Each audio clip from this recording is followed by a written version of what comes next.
Detection start होगी 5 second बाद। Start.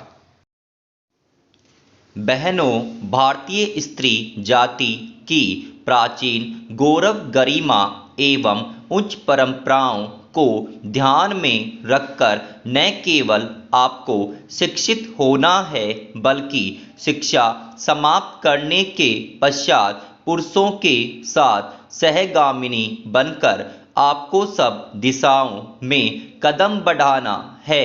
स्वतंत्रता प्राप्ति के बाद अब राष्ट्र के नवनिर्माण के कार्य में आपको भी उचित रीति से भाग लेना चाहिए। यह सब तभी संभव हो सकता है जब हम वर्तमान शिक्षा पद्धति की कमियों एवं दोषों को दूर कर उसको अपने अनुकूल एवं उपयोगी बना सकेंगे। इस संबंध में भी देश में परस्पर विरोधी विचारधाराएं प्रचलित हैं। आधुनिक सुधारवादियों या जो अपने को प्रगतिशील कहते हैं, उनकी धारणा यह है कि बालक बालिकाओं को एक साथ शिक्षा दी जाए और दोनों की शिक्षा प्रणाली एक सी हो। उनका यह भी विचार है कि स्त्रियों को न केवल शिक्षा पद्धति में ही बल्कि अन्य क्षेत्रों में भी पुरुषों के बराबर के अधिकार मिलने चाहिए तथा उन्हें संपूर्ण सामाजिक स्वतंत्रता होनी चाहिए। उन्हें समाज के समस्त व्यवसाय और व्यापारों में समान रूप से भाग लेना चाहिए और शिक्षा प्रणाली की रचना इन सबके अनुकूल होनी चाहिए। दूसरी ओर कट्टरपंथियों के विचार इनके विपरीत हैं।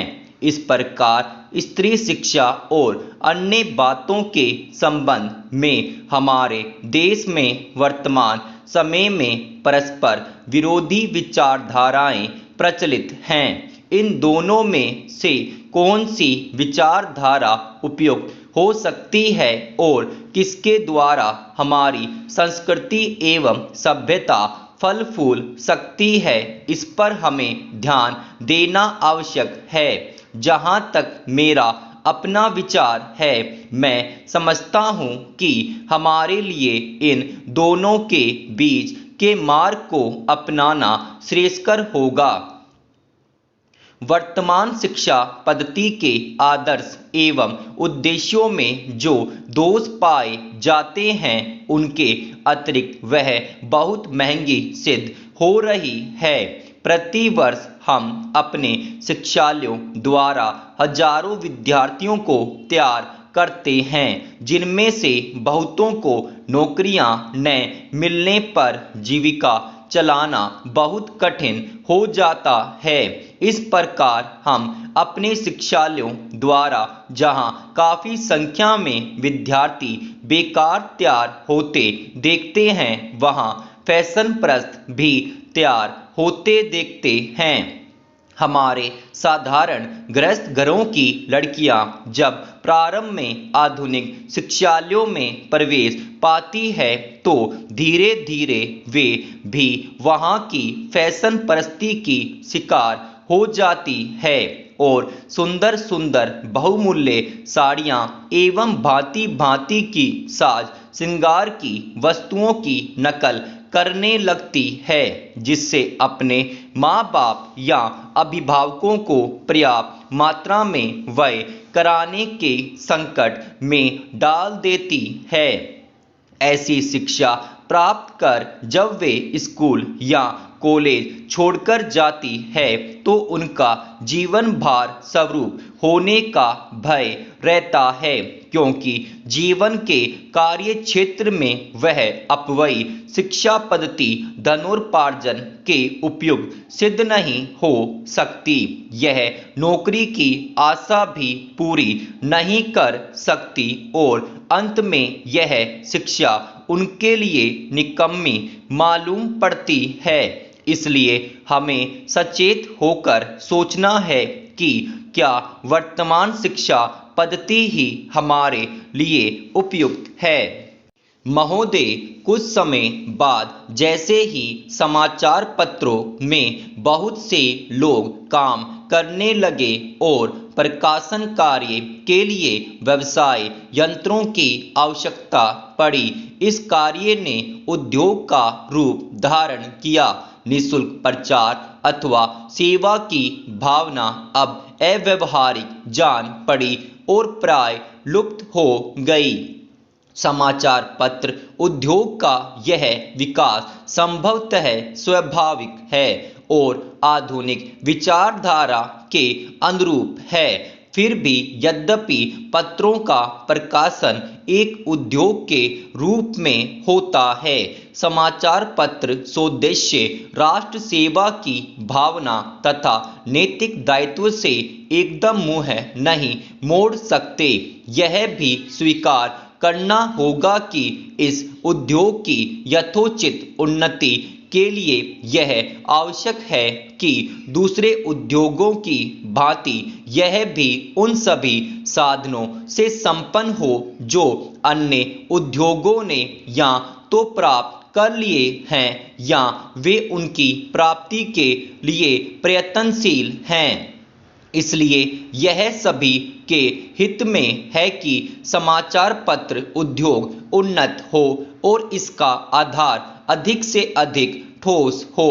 इधर कुछ वर्षों से हमारे देश के समाचार पत्रों में जागृति की लहर आई है।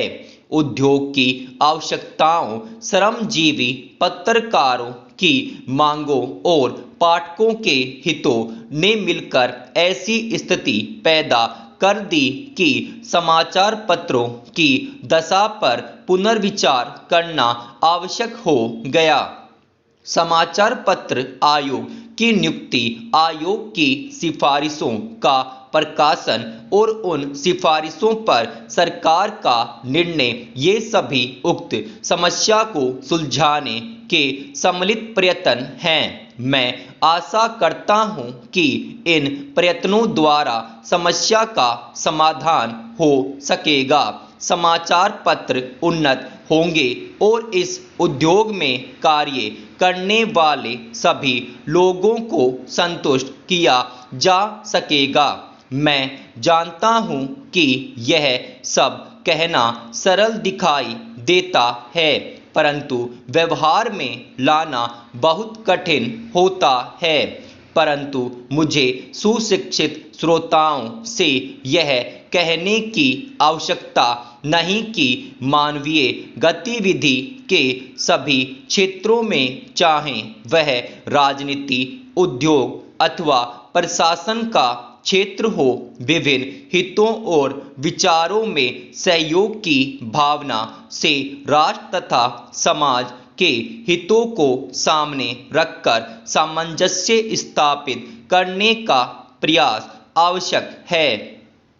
मैं इतना निराशावादी नहीं कि मैं यह समझूं कि वे लोग जिनके सुझाव बड़ी बड़ी समस्याओं को सुलझाने में सहायक होते हैं, निजी समस्याओं का निपटारा करने में असफल रहेंगे।